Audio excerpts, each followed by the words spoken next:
Hey, this is Dr. Drew, and today we're going to be talking all about iron. We're going to cover low iron as well as what happens if you have too much iron in your system. Now, with low iron, it is one of the most common nutrient deficiencies worldwide. We need to do better in diagnosing it and treating it and figuring it out, because if it's that common, obviously our treatments and approaches are not working that great. People will be dismissed, their iron won't be properly assessed, they'll be given iron pills and they'll fail the oral iron therapy. If you have low iron, you're going to be fatigued all the time. You're going to be dizzy, lightheaded, brain fog. No matter how much sleep you get, you are not going to have any energy to tackle the day. Your hair might start falling out. You might be cold. Your thyroid is not going to function properly without enough iron. Your neurotransmitters in your brain won't get created properly without enough iron. So it creates a whole lot of problems if you're low in it. And the problem with the treatment in our system is the range in iron is so huge. So you can fall anywhere in this massive range. In Canada, we use ferritin, which is a storage form of iron, and that can be anywhere between 15 and 247.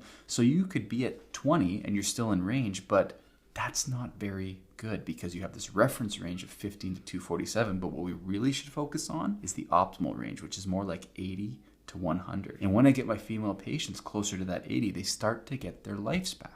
I'll say to them, because I check ferritins often, say it comes back at 30 or 25. I'll say, do you feel like you're on like a quarter or a third tank of gas? And they'll say like, yeah. And I'll reply, it's because you are. But this also gives them hope, because quite often at 30, they're dismissed by their doctor. Oh yeah, it's a little bit low, but it's not that bad. Just go take some oral iron pills. We'll check it again in a few months. Meanwhile, we haven't figured out why they're not absorbing it, why their blood loss hasn't been fixed, whether it's either from their cycle or maybe they're bleeding internally. Maybe they have a gut issue that doesn't allow them to absorb, or maybe there's other nutrient deficiencies that are preventing the iron from getting synthesized into the blood cells. And so these are all the pieces that we're going to go through here, because none of this is talked about. Also, if people fail oral iron therapy, they should have access to iron infusions, and in our society, they just don't.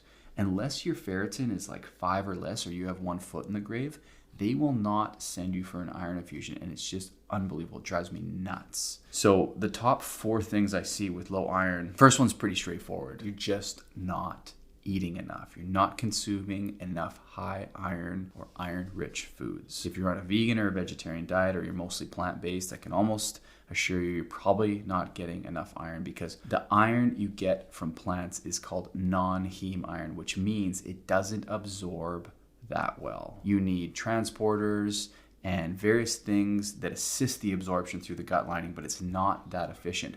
Whereas if you eat high quality red meat that's full of what's called heme iron, that absorbs and drifts through the gut lining effortlessly. You should be eating high quality red meat 3 to 4 times a week. This contains heme iron, which is easy to absorb, and it replaces the blood loss that is likely happening with a female that's having their cycle every month. I'll touch on guys in a little bit here in high iron, because guys are different. They don't shed blood every month. And so the iron can build up in the male patients, and we'll touch on what happens with high iron later, but I want to really dig into this low iron first. So for female patients that are cycling each month, that maybe are losing more blood and iron than they're taking in, high quality red meat, 3 to 4 ounces a week. It's about the size of the palm of your hand, with an inch of thickness, okay?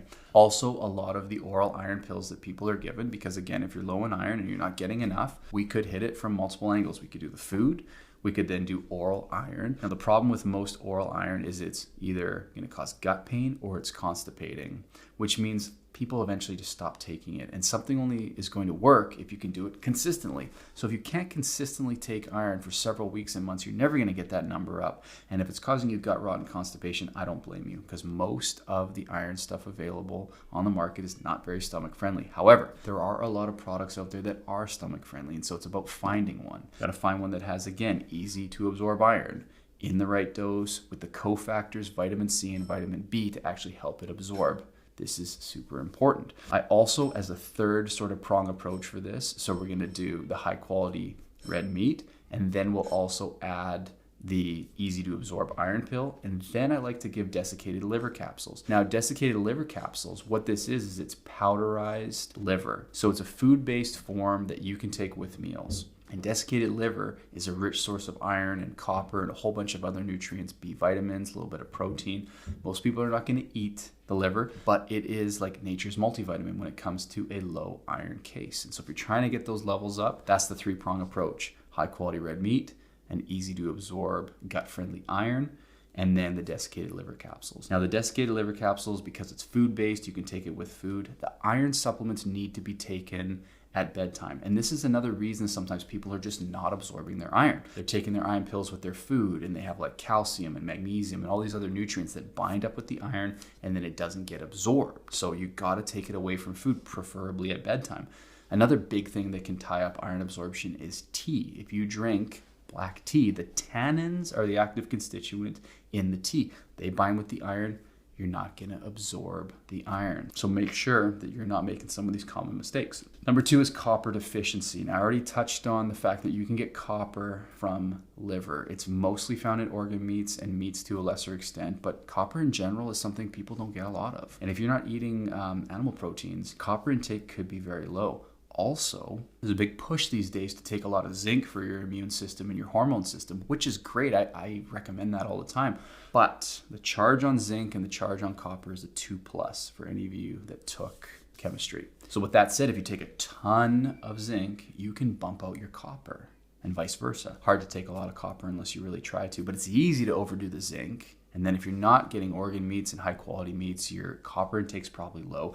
And the reason copper is important is because copper takes iron and it escorts it to the bone marrow, where you synthesize iron into your red blood cells. And then the red blood cells float around your body, and then you can carry oxygen more efficiently because that's what iron is for. And so if it can't get into the bone marrow and it can't get into the blood cell, well, no wonder you're winded and fatigued, and you need to take anemia naps, and you have dizziness because you can't get oxygen and blood flow to your head.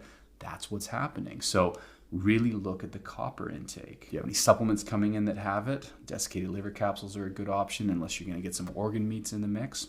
Or maybe you're just taking a schwack load of zinc and you need to pull that back. This is a reason why I like to do micronutrient testing. Essentially with a blood test lab we use out of Florida, you can determine what are my vitamin, mineral, and amino acid levels doing. Doing the nutrient testing gives us an idea, okay, iron's low, how's the copper? How's the B vitamins? How's the vitamin C? How's the vitamin D? Just gives you a good once over of your entire system to see, do you have enough micronutrition on hand? And then that way when you buy supplements, you're taking the right ones, you're not just guessing. So I'm a big fan of micronutrient testing. The next one for chronically low iron is you need to consider a late diagnosis on celiac, IBS, or SIBO. I've caught a lot of females in their 30s and 40s that have just had low iron their whole life, and then I ask, has anyone ever tested you for celiac disease?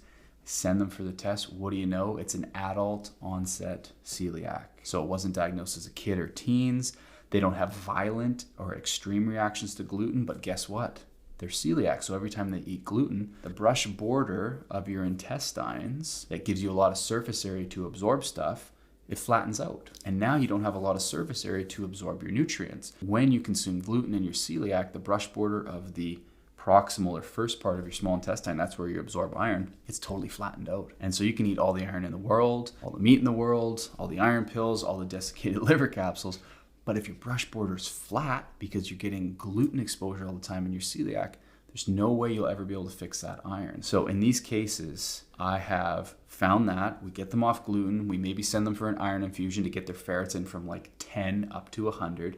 And then they can start eating meat and high quality iron products. The brush border restores, right? It goes from this to this, and they start to absorb their iron. And then we check them months and a year later, and their ferritin is maintaining for the first time in their lives. So I learned this in school from an awesome supervisor, doctor and colleague, Dr. Bobby Parmar. I'll give him a quick shout out here. He said in chronic low iron cases that are not responding to oral iron therapy, consider testing for celiac. And I never forgot that. And so it's just the thing I do all the time now. And what do you know? Occasionally you catch a celiac, and that's why the iron is low. The next thing is the bleed happening each month in excess to what the person is consuming. So the females and female patients of mine are going to have that monthly cycle, the 28 days, and the first anywhere between 4 to 6 days they're going to have a bleed. And if it's heavy or intense bleeding and the blood loss is too much, of course it's going to be hard to keep your iron levels up, because all the stuff you're getting from your food and absorbing into your bloodstream, you might be losing too much of that with your cycle. So there may be a hormone imbalance that needs to be dealt with. There may be an excess of estrogen, a deficiency in progesterone, or anything in between that needs to be looked at. So if there's heavy bleeding each month, you're going to be fighting a losing battle, so to speak, if you just try and orally replete the iron levels. And same thing with sending them for an infusion.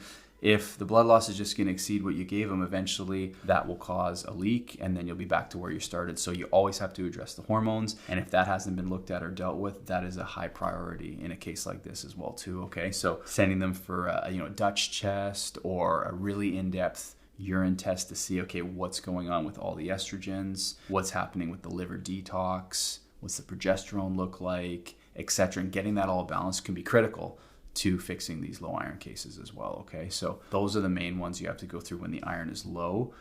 Those are at least the 4 big things that I like to check for. So let's touch a bit on the high iron side of things now. So this is usually in people, whether it's males or postmenopausal females that are no longer cycling. These are the kind of people you need to keep an eye out for high iron. Also, there's a genetic predisposition to hemochromatosis, which is extreme high iron levels where they build it up and absorb it so fast the body cannot get rid of it. Iron is really hard for the body to shed. And so it's good to test because the symptoms and signs of high iron look strangely similar to low. So the things with high iron is going to be joint pain, fatigue, low energy levels. You may see more oxidation and just sort of inflammation in the body. There may be organ issues because excess iron starts to settle into liver, kidneys, that kind of stuff. And there may also be changes in skin color. So that's why it's just as important to check iron levels in males as it is females. Now, what that means is back to that range with ferritin. If you have a range of 15 to 247, you could easily be at 2 or 220 as a guy and have maybe more than you need. So back to the sweet spot, females I like 80 to 100. Once guys start getting north of 150, 200, maybe up to 300, you might not need that much. And that's where I sometimes will recommend do a blood donation once or twice a year. Your hemochromatosis doesn't usually start to kick in until those ferritin levels are 400, 500, maybe even 1,000 plus.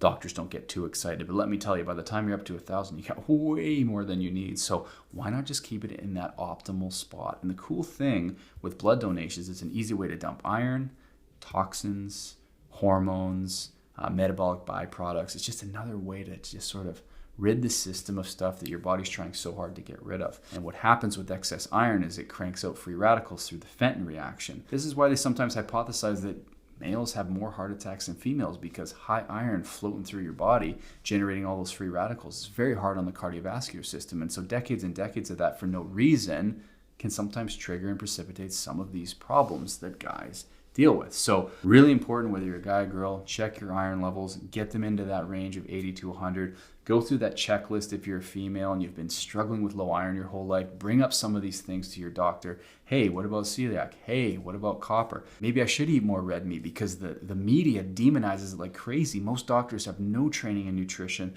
All the vitamins and minerals and trace stuff you need is found in high quality meats. So don't be afraid of them. Use them as medicine a few times a week.